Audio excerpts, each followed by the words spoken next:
Eu aqui utilizo esta imagem do Arnulf Rainer, um artista austríaco, que está, precisamente porque, eu creio que isto é um autorretrato, não tenho a certeza, mas creio que é um autorretrato.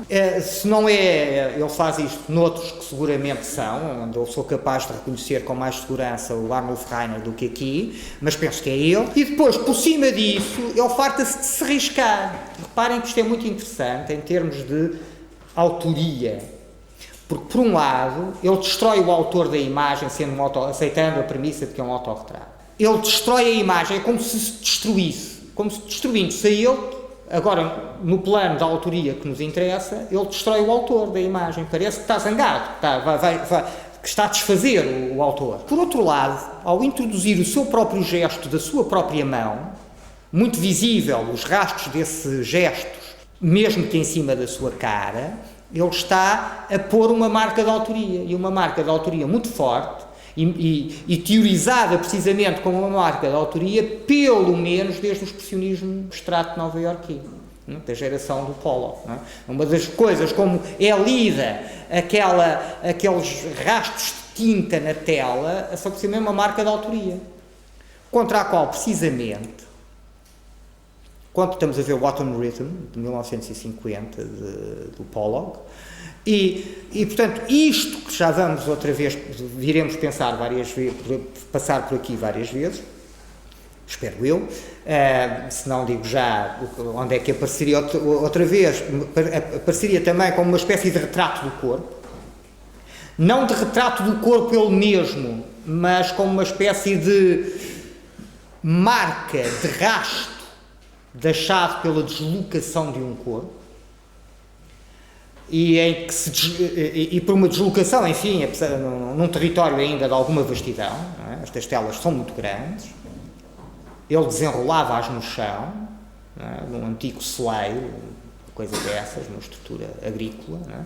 E pintava aquilo, aliás, desenrolava e pintava antes de cortar, não é? Depois no fim é que cortava, também é interessante, não é? Estão a ver todo aquele lado do pintor de reflexão. Ele é um pintor de ação, não é? Muito depressa. Uma das primeiras observações sobre a pintura do Pollock, como diz a Rosalind Krauss no fotográfico, precisamente, e eu acho que tem razão, não só da pintura do Pollock, mas da pintura do Pollock tal como é mostrada a fazer pelas fotografias do Hans Namuth, que vamos ver já muito daqui a bocadinho, portanto, ou seja, o Pollock a pintar. Portanto, a soma destes quadros com o processo de fazer mostrado, tal como mostra o Hans Namuth, que é um fotógrafo alemão que vai muito jovem para os Estados Unidos, e que faz uma série de fotografias com o Pollock e um filme, vão fazer muito rapidamente falar-se disto, o Harold Rosenberg, falar destes pintores como pintores de ação. É o contrário da reflexão. Não é o intelectual reflexivo, o intelectual que, aliás, a cultura humanista, pós do Renascimento para cá, via como um saturniano, regido pelo planeta de Saturno, portanto, melancólico, introvertido. Outro saturniano é, por exemplo, São Jerónimo, um ermita, estão a ver, portanto. O tipo virado para dentro, não o homem da ação. Agora é um homem da ação. A pintura é ação, a pintura é fazer. Estão a ver? A pintura é fazer. E o Rosenberg diz logo, é fazer, convoca uma série de coisas, não é? Parece um xamã a dançar à volta e por cima da tela, a não sei o que lá. Portanto, convoca uma série de coisas. Parece, não é, qualquer coisa de performativo. Portanto, o que as fotografias do Hans Namuth dão, e de imediato, é uma espécie de cruzamento, de curto-circuito entre a pintura e a performance, o happening, como a geração seguinte vai chamar. A geração não é bem a geração, é do John Cage, é praticamente a mesma idade do Pollock, não é? Só que se relaciona mais com a geração seguinte do Rauschenberg, não é? Do que do Pollock. Aliás, parece que o Cage não tem sequer muita simpatia pelo Pollock. E portanto, é este rasto de um corpo. Cá está ele, o Rauschenberg, a geração seguinte. Marca de mão, marca de autoria, estão a ver? Muito rapidamente é assim que vai ser interpretada a pintura do expressionismo abstrato. Qualquer coisa que está marcada pela mão. qualquer coisa que tem uma ligação muito íntima ao seu criador. É uma pintura que tem quase uma urgência existencial. Eu tenho de pintar para ser. Eu sou para pintar, eu pinto para ser. Eu pinto para compreender, eu pinto para me compreender. Percebem? Portanto, há este tipo de ficção, se quiserem, que se cola à volta do expressionismo abstrato. Ficção não quer dizer mentira, quer dizer, de interpretação, de qualquer coisa que eu não sei se está lá, não é? E, aliás, deveremos ser muito criticados. Ser muito criticado se está lá ou não está lá. Teríamos, talvez, a oportunidade de ver isso, não é? Deveríamos, depois, como nos anos 80, se começam a fazer coisas à Pollock, eu lembro aquela teia do Pollock, que claramente não é uma marca, mão, é uma coisa que se repete, é quase um padrão, não é um padrão inventado por um especialista, não é? Portanto, aquilo ganha um lado decorativo, que foi logo apanhado no princípio, não é? Num famoso debate sobre o Pollock, quando o Pollock se torna famoso, em que um professor de filosofia diz, sarcasticamente, mas diz, eu até nem acho mal, vocês vejam lá, eu até nem acho mal, eu até nem acho aquilo fazia-se umas lindas gravatas com aquilo, não é? Portanto, que é um dos terrores da abstração heroica, é poder parecer um padrão, poder parecer decoração. Veremos como depois dos anos 80, talvez tenhamos a oportunidade de ver isso, dos anos 80, sobretudo a segunda metade dos anos 80, se compraz nesse equívoco, não é? É tão engraçado que isto pareça uma toalha de mesa de um restaurante italiano e ao mesmo tempo pareça Mondrian. É isso que vocês depois vão ver no Peter Hawley, no Marsden, numa série de gente, no Dial, enfim. Portanto, isso é outra coisa. Agora, portanto, o que eu quero dizer é que não é obrigatoriamente assim. Não estou a dizer, é evidente, então vocês não estão mesmo a ver que aquilo está lá a marca dele, o homem quase que sangra em cima da tela. Não. Mas é muito rapidamente apanhado, entendido, interpretado como uma marca de autoria. Qualquer coisa que diz a mão do artista ali. Não é? E isso é qualquer coisa que interessa aos intérpretes, aos observadores, às pessoas. No expressionismo abstrato é essa espécie de sinceridade, de autenticidade, de proximidade com o seu autor. O que é que nós temos logo na geração a seguinte? Uma das primeiras coisas, ainda nos anos 50, e uma das primeiras coisas que faz o Robert Rauschenberg, coisa que se chama Erased de Koenig Drawing, logo em 53.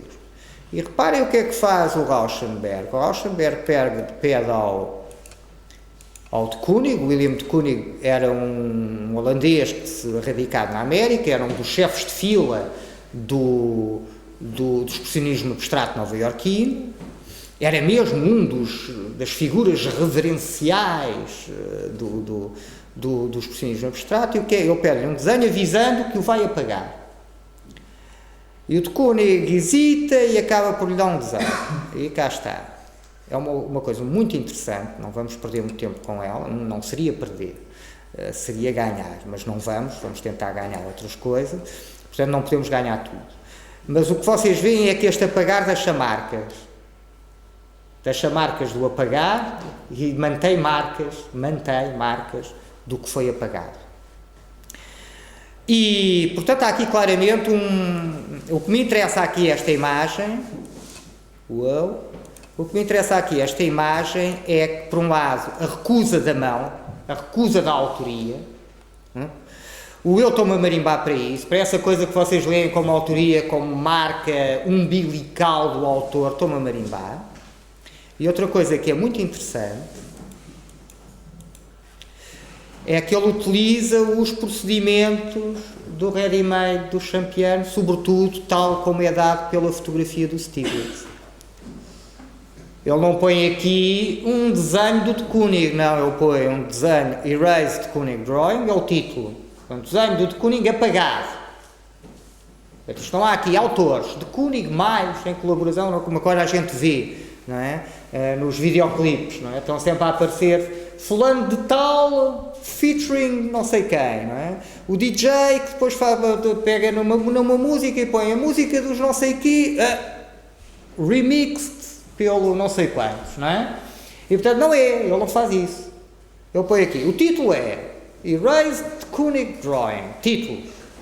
De quem é que é? Epá, não há dúvidas, desculpa lá, não é o de Koenig, Robert Rauschenberg, data 1953. Esta peça nasce já a peça de museu. É a mesma estratégia do urinol do Duchamp, da Fountain, fotografada pelo Stiglitz. É exatamente a mesma estratégia. E eu gosto muito até deste quadro como emblema de uma situação em que precisamente os contextos contam. Né? Como a teoria norte-americana se refere aos contextos, é através de um conceito que é framing. Né? E, portanto, a moldura. Digamos assim, é muito interessante, eu gosto desse conceito, porque a moldura é qualquer coisa que, por um lado, fecha o quadro, encerra-o num interior, num dentro, não é? E, portanto, isso tem a ver com o lado da autorreferencialidade. Evidentemente, isto também é uma coisa sobre arte. E, por outro lado, é qualquer coisa que já não é o quadro, que já até nem é arte, por muito bonita que seja a moldura, normalmente não tem o estatuto artístico, não é? Depois, isso também muda a partir do simbolismo do século XIX. Há pintores que fazem logo a moldura e a pintam, e aquilo faz parte, digamos assim, da obra de arte. Mas, como aqui faz. Não é? Mas reparem, não por ser um trabalho artístico, mas porque é um ready-made. Ele comprou aqui uma moldura qualquer foleira, banal, normalíssima, com passe-partout, e pôs lá dentro o desenho que previamente apagou do Koenig.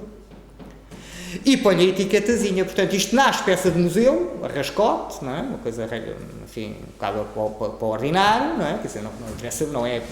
Ou seja, não se faz pela pompa e a circunstância como não se faz o urinol. Não é? Querem mais rascote do que um urinol.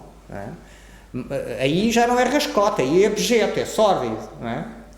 Serve para fazer xixi lá dentro, não é? E, portanto, reparem, o que acontece é que é a mesma coisa aqui, é um objeto banal, sem nenhum estatuto elevado, que ele vai buscar, e depois a etiquetazinha. Onde ele põe o título, é a única coisa que faltava à Fountain, mas estava na legenda da fotografia, assina e data, não é? Mas já em legenda, não é? Já não é a mão, reparem, não há mão em lado nenhum. No Duchamp, não sabemos de quem, mas a mão está lá, R.Mat, 1917, estão a ver? Aqui não há mão, aqui há uma etiqueta, e portanto, reparem, por lá, isto tem uma data de coisas interessantes. O que me trouxe aqui agora, neste caminho, tornou interessante esta pedrinha, foi o apagar. Foi dizer, eu não quero mais o gesto de autoria, mas o gesto que diz não à autoria também é um gesto. E estabelece uma nova autoria, a do Rauschenberg. É preciso apagar o de Koenig para isto ser do Rauschenberg. É? E neste processo, não é? E nesta peça. E depois é muito interessante como a moldura lá está. Por um lado, autorreferencializa a peça, vira para dentro. Por outro lado, a moldura já não é arte, não é? Ou será que é? Ou será que é porque faz arte? Apresenta como arte, diz assim, será que isto mesmo apagar é arte? E será que eu posso ser o autor? Estão a ver? E põe em contacto com o mundo exterior, a moldura fisicamente, não estou a dizer nesta peça, mas o que ela faz sempre é isto, é fecha, e por outro lado, é o contacto da peça, contacto indireto e intermediário com o mundo exterior. No mundo exterior está tudo o resto, está a identidade sexual, está o estatuto económico, está o poder político, estão as instituições museológicas, tudo isso faz arte. Estão a ver? E a partir de agora, essas interrogações não podem mais ficar fora da obra de arte. E é isto que se vai dizer ao longo dos anos 60 e 70, muito claramente. Outra vez a recusa, estamos a ver esta geração agora, da pop, o Rauschenberg, podemos integrá-lo numa família pop alargada, digamos assim, não é? Que joga mais com os objetos do que com as imagens. Do outro lado temos aqui o Warhol, que joga mais com as imagens do que com os objetos. Veremos que as coisas são muito mais permeáveis do que parecem ditas assim, mas também já sabem que é bom começar pelo preto e o branco, não é? Eu costumo dizer, de alguma maneira desculpando-me quando digo estas coisas assim, que parecem um bocado patetas demais, que quando se um miúdo de 2 anos ou 3 nos perguntar se o lobo mau é mau, a gente não vai dizer, pá, vamos lá ver. O Capuchinho Vermelho também se estava a fazer um bocado ao piso, não é? Não tinha nada aqui pela floresta, e não sei o quê, e tal, assim, sabe? Não vamos dizer isso, é mau que se farta, não é? Mas muitos dizemos, é mau, mas se calhar também não merecia ser esquartejado daquela maneira pelo lenhador, não é? Se calhar o lenhador também, mas pronto, mas salvou a avózinha, o Capuchinho e tal.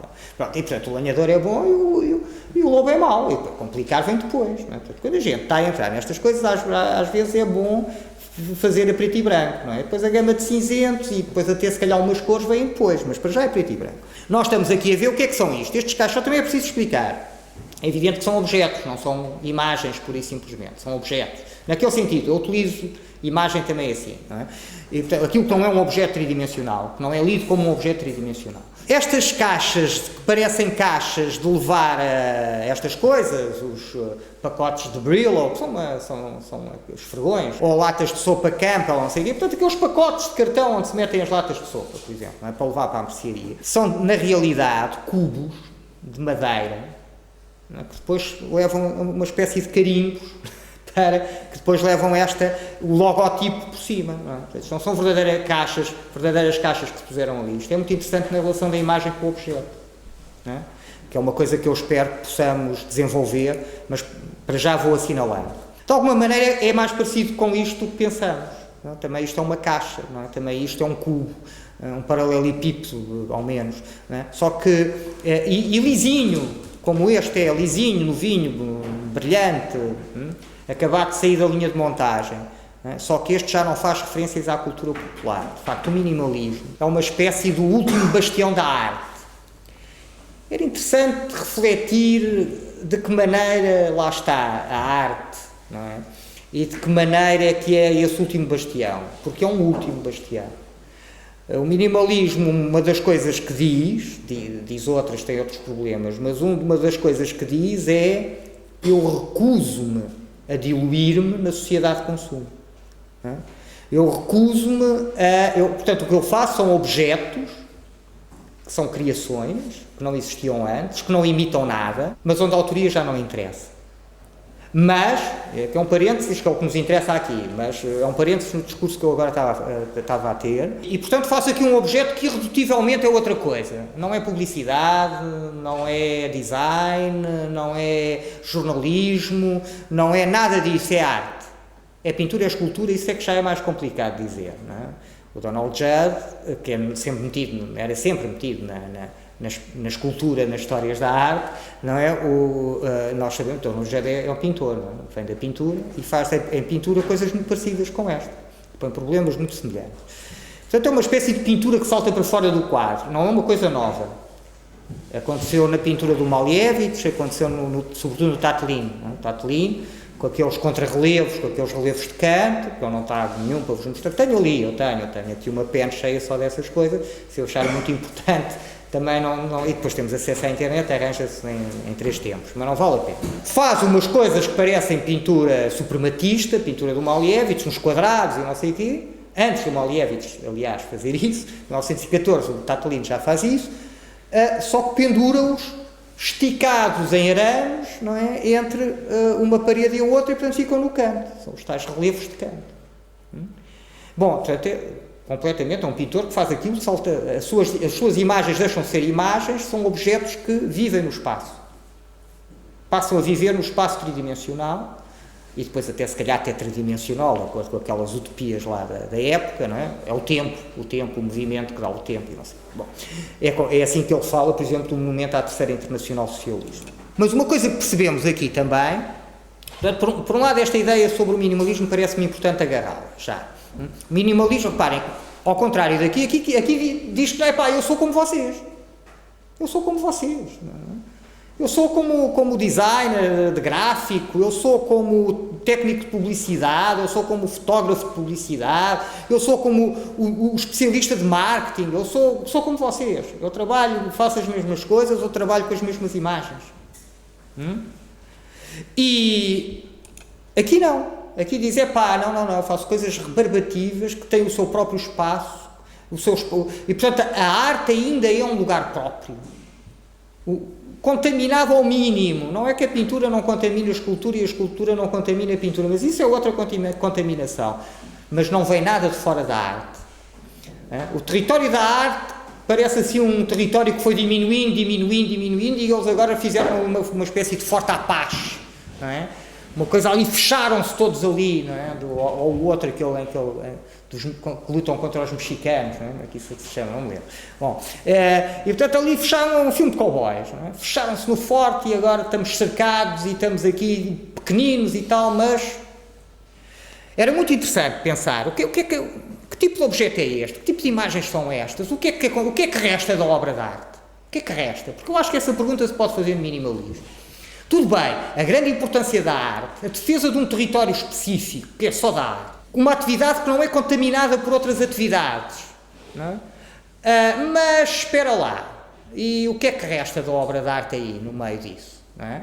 O que é que resta da obra de arte? Quer dizer, já não é seguramente a obra de arte tradicional, já não é seguramente a obra de arte humanista, do classicismo, não é? Isso percebemos logo. Portanto, e uma coisa que é preciso, eu não sei se vamos ter tempo de desenvolver isso, mas uma coisa que eu gostava que começassem a perceber é que não é por vontade, na minha opinião, boa ou má, que a arte deixou de ser como era no tempo do Piero La Francesca, não é?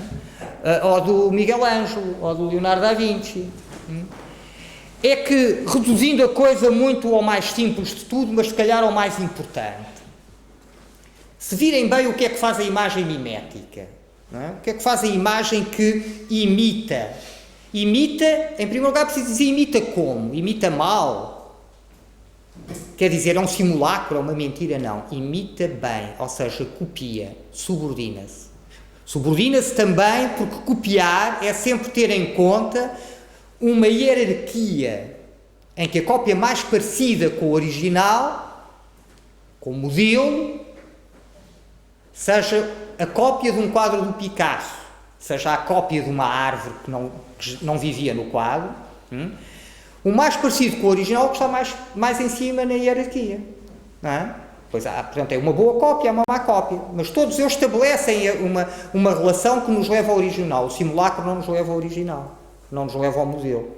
Não é? Uma estátua de um Deus não nos leva ao Deus, não é? Se nós acharmos que é um simulacro. Não é? E, portanto, qual é o original? Qual é o modelo? É Deus. Qual é o modelo e qual é o garante da legitimidade da imagem? De pintura ou de escultura? É Deus. Não é? Deus que fez a natureza, que nós tentamos refazer em pintura ou escultura, para compreender Deus. Tirem Deus desta construção e não faz mais sentido. O edifício começa-se a esboroar. Qual é a garantia de verdade? Bom, o que é que legitima esta imagem? Bem, quer dizer, não é? Ou começa a pintura no século XIX a fazer, ou começa a pintura do Manet a fazer. Bem, quer dizer, bom, e verdade, e que verdade é essa? Não é? Não é? Então, e tu estás aí a fazer um buraco na tela e a tela não é um buraco? Não é? Pois, mas vê que o meu buraco não é muito fundo, não é? Bom, e a primeira coisa começa a complicar-se.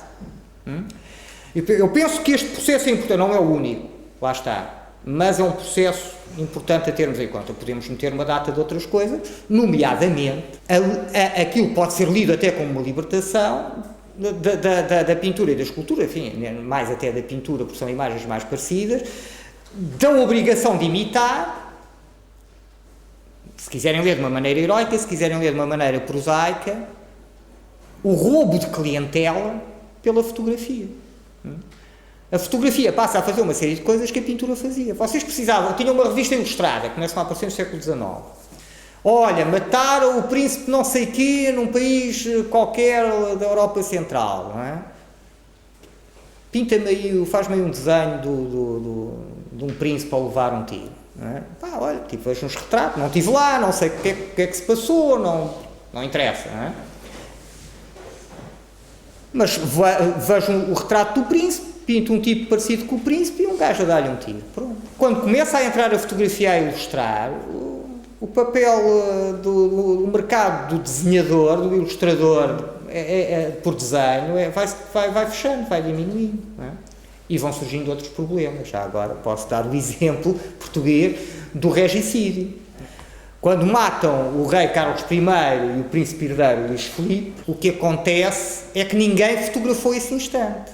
Então esse instante é substituído por uma data de duplos que o substituem. Também é engraçado porque o que a imagem faz, pelo menos a imagem mimética faz, é sempre substituir. E isso está muito até nos próprios discursos sobre a origem. Quando o Plínio fala de como é que aparece a pintura, é a mesma maneira como aparece o retrato, porque a pintura aparece como retrato. É uma rapariga que gosta muito do namorado, que tem de se ir embora, vai viajar. E o que é que ela faz?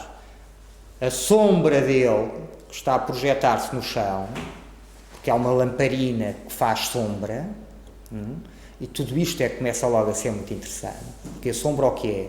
É uma ausência de luz. Não é? Há sombra onde não há luz.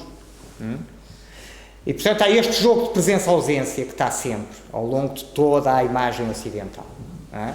E sobretudo, enfim, mas eu diria toda a imagem, ia dizer sobretudo a imagem mimética, mas de toda a imagem. E o que ela faz é aproveita e marca o contorno dessa sombra com um pauzinho,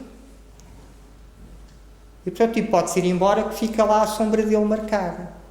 E fica lá legitimada pela presença que fez a sombra, que permitiu fazer o traço.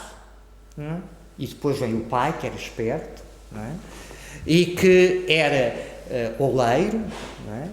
E diz assim, agora eu vou pôr por cima deste contorno que a minha filha traçou, vou pôr barro e vou cozer o barro no forno. E portanto fica com um retrato escultórico, estão a ver, feito em barro. E portanto há esta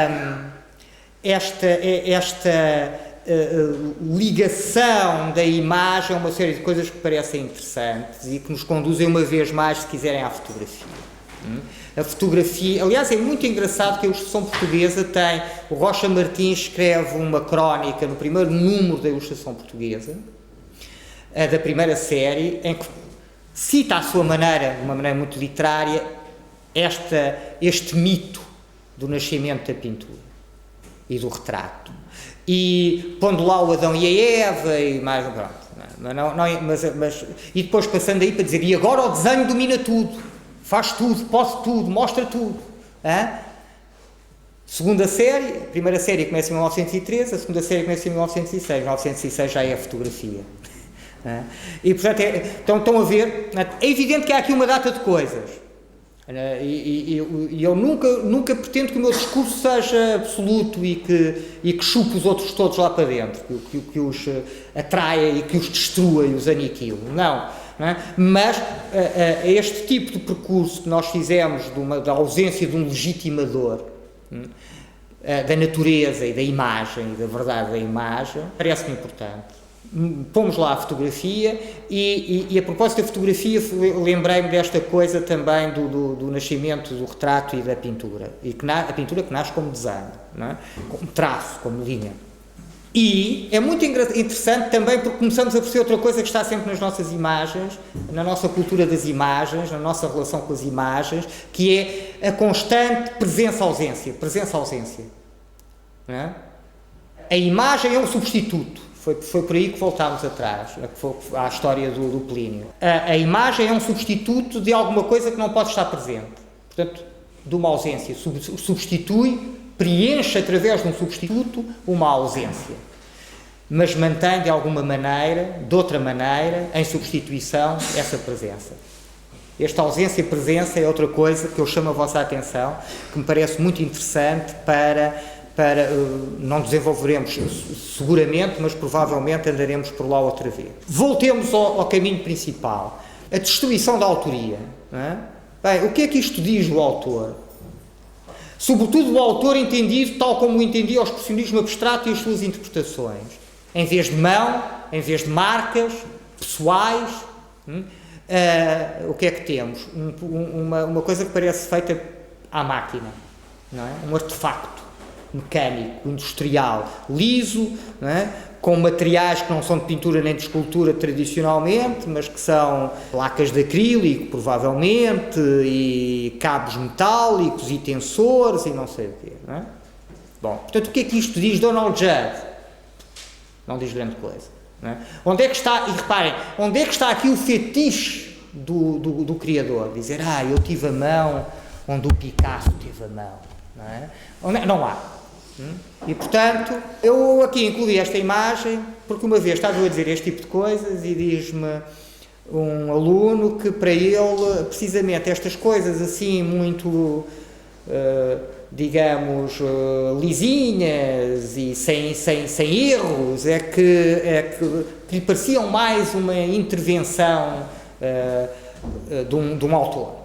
Bom, eu de um autor não posso seguir, mas percebo do lado, pelo menos, de uma intervenção humana através da máquina, sobretudo, não é? Aquela regularidade apela mais a um universo mecânico e industrial. Mas não quis deixar de discutir essa ideia e levei para lá, depois na aula a seguir, este fotograma do 2001, Odisseia no Espaço, do Stanley Kubrick, um filme de 1968.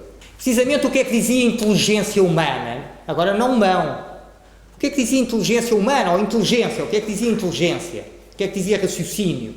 Não é? O que é que dizia artefacto? Qualquer coisa que não podia ser da natureza, porque a natureza também muitas vezes é associada a esse lado da irregularidade, de uma geometria mais complexa. E o que era a regularidade de um paralelepípedo? O famoso monolito que aparece aos macacos e que depois aparece aos astronautas e que diz uma inteligência, bem, não uma inteligência humana, porque os humanos não tinham estado naquela, já não me lembro o quê, naquele corpo astral, se fosse lá o que fosse, portanto, uma inteligência não humana. Voltamos à ideia, então, de onde tínhamos saído. Sobre a autoria, sobre o autor, arriscando, que é um arriscar muito interessante, porque destrói a autoria, desfaz, está a dizer isto não interessa nada, está a gozar, de uma maneira sarcástica, não é? Agora aqui são os dois, não é? O Dieter Roth e o Arnulf Rainer, de quem vimos aquele primeiro autorretrato todo riscado. Agora, essa fotografia,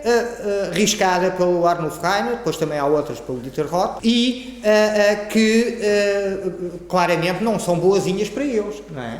Quer dizer, de alguma maneira, são sarcásticas, são violentas, fazem maldades, gozam, não é?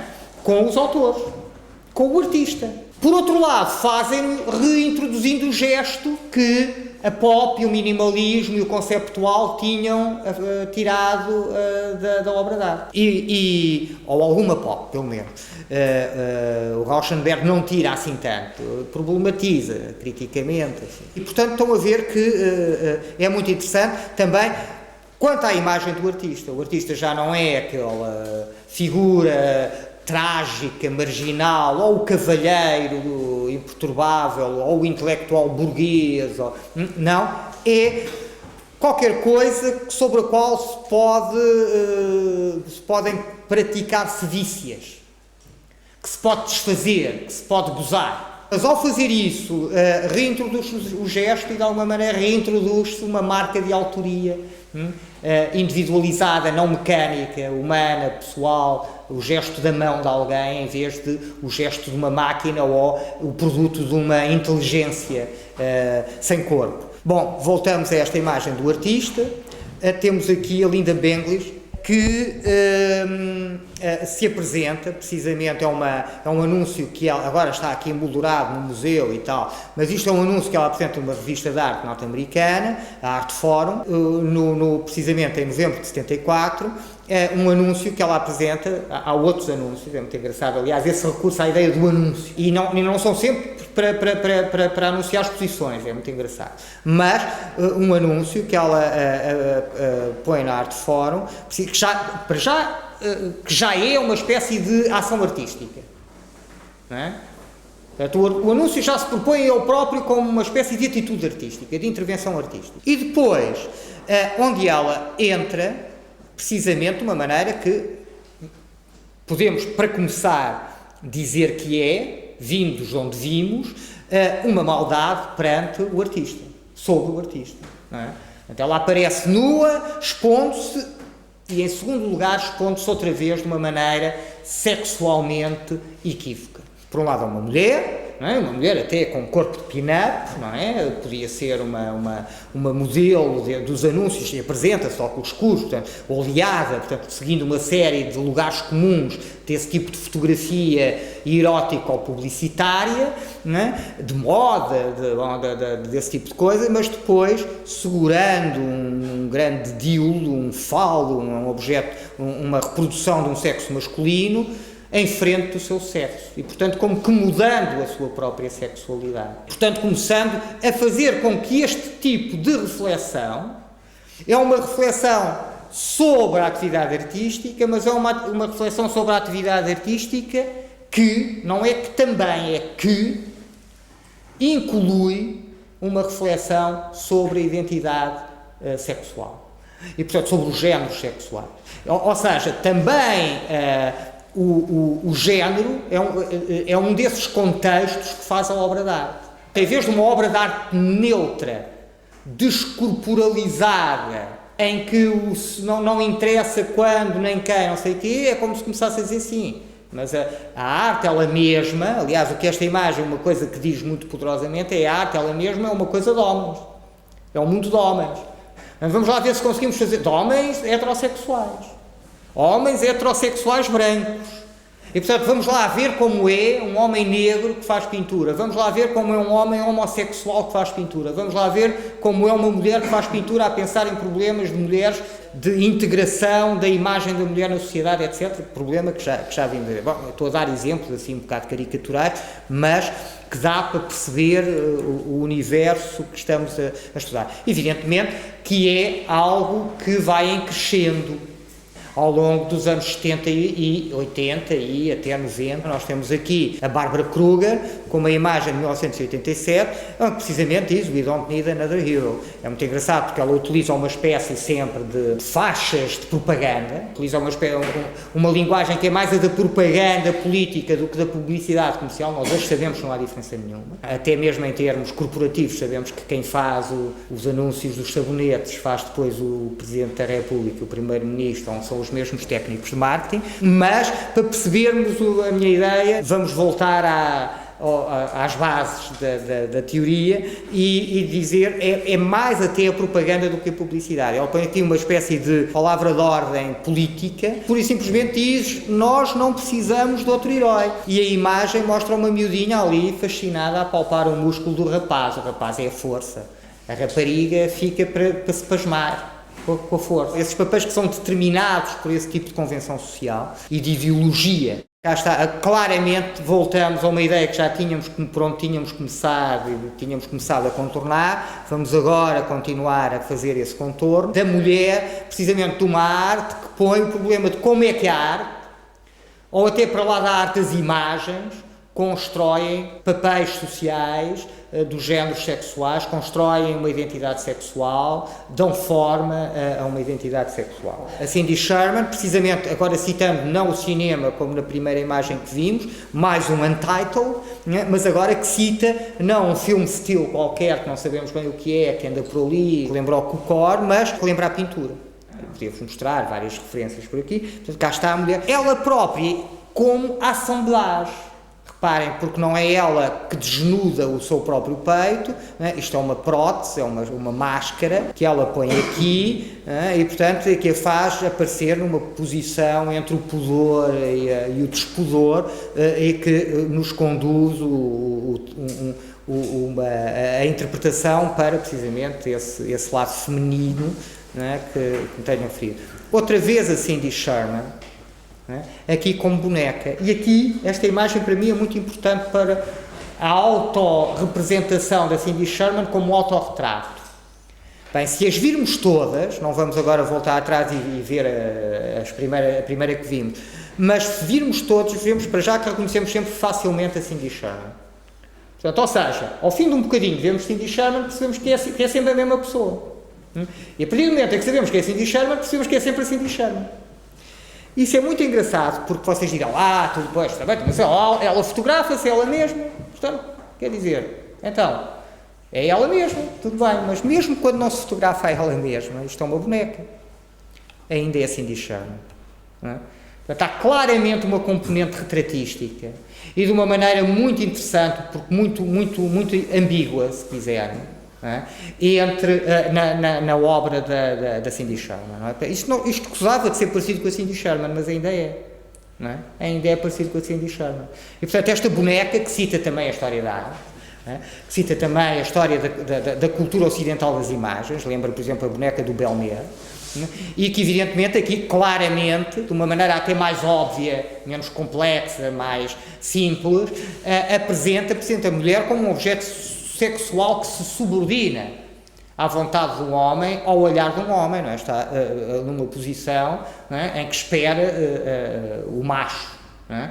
E, portanto, aqui, não é? Damos a volta ao programa que tínhamos começado. Outra vez, voltamos à Cindy Sherman, numa fotografia muito conhecida da Cindy Sherman, a rapariga sonhadora, portanto, explorando estes mitos de feminilidade e explorando precisamente como mitos, como convenções, como construções culturais. Percebem? O que isto faz não é dizer, a mulher coitadinha, calma, porque eu se calhar estava na minha caricatura a puxar, a mulher coitadinha, a mulher objeto, a mulher subordinada. Não, reparem como isto são construções, isto não é natural. Isto não é assim porque é assim, porque Deus fez a mulher assim, e o homem assado. Isto é uma construção cultural. E, portanto, reparem, é esta, usando precisamente a referência a imagens anteriores. Aqui meto uma citação dessa imagem rigorosamente, pelo Morimura, um artista japonês, que se torna conhecido no final dos anos 90 e que chama a isto To My Little Sister, para a minha irmãzinha, e depois acrescenta For Cindy Sherman, para a Cindy Sherman. Portanto, é claramente uma referência à Cindy Sherman, em que aqui já é muito interessante, se virem bem, muito rapidamente, já não é uma mulher a falar dessas construções, dessas ficções culturais que constroem a mulher, que fazem a identidade de uma mulher, mas é um homem, e ainda por cima é um homem que não é um homem branco, é um homem japonês, não é um homem europeu, é um homem japonês, introduzindo o seu rosto de homem japonês, simulando uma mulher, uma americana branca, WASP, uma anglo-saxónica protestante, fazer, acho eu, não sei, se calhar não, mas enfim, de qualquer maneira, fazendo parte desse tipo de elites, a fazer que é aquilo que não é. E, portanto, entrando num jogo de simulações, e entrando num jogo de construção, que também diz, não é? O Morimura, uma das coisas que diz é também, calma aí, isto não é só as mulheres, não é só a mulher que é construída, não é só esse tipo de ficção, é também o tipo de ficção, digamos, geográfico, colonialista, é uma construção não só dos homens, mas de homens europeus. Aliás, o Deleuze e o Guattari dizem isso nos Mil Platô, o rosto não é um homem qualquer, não é todos os homens, não é mesmo o rosto do Cristo, o rosto é o rosto do homem europeu, do homem branco. É por aí também que podemos ver andar o Morimura. Estamos a ver uma fotografia muito engraçada do Lautrec, pelo Maurice Guibert, no final do século XIX, não é? Em que o Toulouse-Lautrec, que farta-se de fazer este tipo de mascarada, faz uma mascarada em que precisamente se veste japonês. E deixem ver se é um bom sítio para parar. Acho que sim. É um bom sítio para parar, recomeçamos aqui outra vez. E aqui começamos vamos pensar o quê? A propósito desta imagem da Nan Goldin, vamos começar a pensar como até que ponto, agora vamos lá ver, isto é uma mascarada, ou a mascarada diz qualquer coisa de nós mesmos, e da nossa identidade, e do nosso papel na sociedade, na nossa posição na hierarquia social. Como é que é? E lá está, portanto, estes travestis do círculo da Nan Goldin porem essa questão. Portanto, acho que é uma boa maneira para voltarmos depois do almoço e pegarmos aqui. E então, até já.